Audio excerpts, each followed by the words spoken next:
आज का ये एपिसोड शुरू करने से पहले एक छोटी सी बात। क्या आप भी अपना पॉडकास्ट बनाने की सोच रहे हैं? तो एंकर ट्राई कीजिए। ये पॉडकास्ट बनाने का सबसे आसान तरीका है। नंबर 1, ये फ्री है। नंबर 2, इसमें कई सारे ऐसे टूल्स हैं जो आपको अपने फोन और कंप्यूटर पर रिकॉर्ड और एडिट करने की फैसिलिटी देते हैं। नंबर 3, आप अपने पॉडकास्ट को डिस्ट्रीब्यूट भी कर सकते हैं, जिससे इसे स्पॉटिफाई और दूसरे प्लेटफॉर्म पर सुना जा सके। तो डाउनलोड कीजिए फ्री एंकर ऐप या विजिट कीजिए anchor.fm पर अपना पॉडकास्ट स्टार्ट करने के लिए। ये तो थी एक छोटी सी जानकारी, और अब शुरू करते हैं एपिसोड का सिलसिला। तो आज के एपिसोड में लीजिए सुनिए आचार्य चतुर्सेन शास्त्री के लिखे उपन्यास गोली के 22वें भाग राजा के गुण को मेरी यानी समीर गोस्वामी की आवाज में। महाराज अधिराज के मैंने 2 ही बार दर्शन किए थे। एक गढ़ी में, जबकि मैं उनके रुआब और राजपद से अभिभूत हो गई थी। उस समय मेरे लिए सब कुछ अननुभूत, अद्भुत, अतर्कित और अकल्पित था। दूसरे यहाँ महल में, जबकि मेरा मन उनके प्रति वितृष्णा और घृणा से भर गया था। दोनों ही अवसर ऐसे असाधारण थे कि दोनों ही बार मेरी चेतना मूर्छित हो गई और मैं अपने में सीमित रही ही नहीं। परंतु आगे चलकर उनके गुण दोषों का मुझे विस्तृत परिचय मिला। महाराजा धीराज को 30,000 रुपये जेब खर्च के लिए रियासत से प्रतिमास मिलते थे, और इतनी ही आय उनकी व्यक्तिगत जायदाद से हो जाती थी। बंबई कलकत्ते में उनकी कोठियां किराए पर चलती थीं। वो अनेक कंपनियों के हिस्सेदार थे। जब बंबई कलकत्ता जाते, सट्टा फाटका भी करते थे। घुड़दौड़ में उन्हें दांव लगाने का बड़ा शौक था। इस प्रकार उनकी वार्षिक आय 6-7 लाख रुपए के लगभग थी, जो सब की सब लान तान में खर्च हो जाती थी। ये तो मुझे बाद में मालूम हुआ कि वे संस्कृत के पंडित और अंग्रेजी के भी विद्वान हैं। 2 बार विलायत हो आए हैं। एक बार तो विश्व भ्रमण भी कर चुके हैं। वो अंग्रेजों की भांति अंग्रेजी धारा प्रवाह बोल सकते थे, श्लोकों का अर्थ लगा सकते थे। सैकड़ों श्लोक उन्हें कंठस्थ थे। हिंदी के वो केवल काव्य मर्मज्ञ ही नहीं, अच्छे कवि भी थे। जब वो मौज में होते, कविता करते, मुझे सुनाते। मेरे आने के बाद तो उनका दिन रात का अधिकांश समय मेरे ही सानिध्य में कटता था। वो कहा करते थे, पहले पंडितों की सभा में अपना काव्य सुनाकर उनकी प्रशंसा प्राप्त करने की चेष्टा करता था, पर अब तो तुझे ही सुनाता हूं, तेरे ही लिए काव्य रचता हूं। तू ही मेरी सरस्वती का आलंबन है। पंडित लोग भांति भांति का मुंह बनाकर मेरी रचनाओं की प्रशंसात्मक आलोचना करते थे। तू केवल मुस्कुराकर मेरी ओर देखती है, पर तेरा ये देखना मुझे बहुत भाता है, बहुत मीठा लगता है।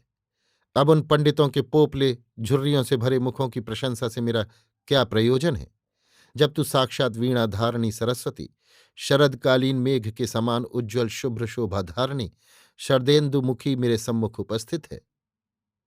ऐसी ही बातें वो कहते थे, और मैं कलमुही ये बातें सुन सुनकर मस्त हो जाती थी। भला किसी को इतने बड़े राजा के मुख से ऐसी प्रशंसा सुनने को काहे को मिली होगी, खासकर मुझ जैसी मूर्खा गोली गुलाम को। मैं सुनते अघाती नहीं थी, जी चाहता था सुनती ही रहूं, और राजा इससे बहुत प्रसन्न हो जाते थे। संगीत में भी वो पारंगत थे। सितार, मृदंग और इसराज वो कौशल से बजा सकते थे। बड़े बड़े कलावंत उनके सामने कान पकड़ते थे। उनका आलाप मेघ गर्जना के समान था।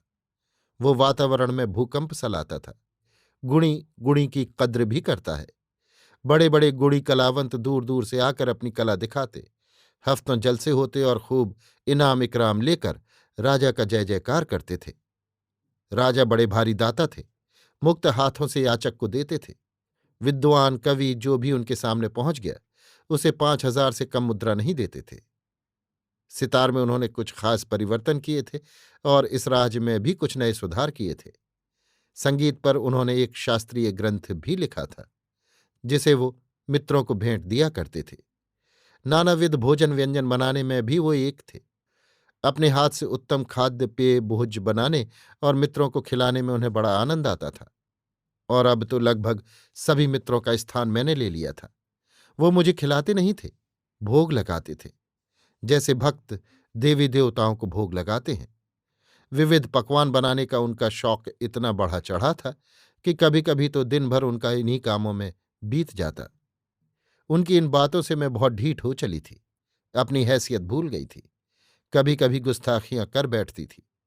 वो मेरे ऊपर गुस्सा बहुत कम करते थे, पर जब करते थे तब बख्शते नहीं थे। मैं आगे बताऊंगी कि यहां आने के सप्ताह बाद ही किस प्रकार उन्होंने चाबुक से मेरी खाल उधेड़ डाली थी। शिकार का शौक उनका बेढब था। बंदूक हाथ में लेकर सीधे शेर के सामने जा डटते थे। निशाना इस कदर अचूक होता था कि शायद ही कभी खता हो। रंगमहल का तमाम बरांडा और उनकी मर्दानी बैठक उनके मारे हुए शेरों, चीतों, गैंडों, जंगली भैंसों और मगरमच्छों के सिरों और खालों से भरी हुई थी। बड़े अंग्रेज अफसर उनसे केवल शिकार की ही दोस्ती रखते थे। मगर वाह रे अंग्रेज बच्चे, दोस्ती की जगह दोस्ती रहती थी। राजा को वो बख्शते नहीं थे, तार तार में खींच रखा था उन्हें। उन्हीं का खाते और उन्हीं को आंखें दिखाते थे। पर राजा को विशेष चिंता न थी।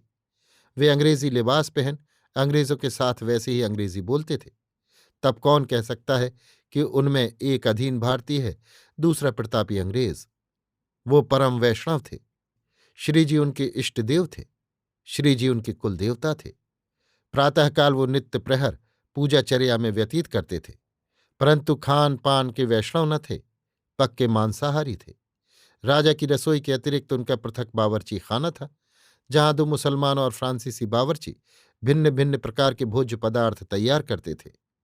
वो जैसे गुस्सैल थे वैसे ही दयार्द्र भी थे। गुस्सा उनका तुरंत उतर जाता था और तब वो बड़े दयार्द और कोमल हो उठते थे। बहुधा आंखें उनकी भर आती थीं।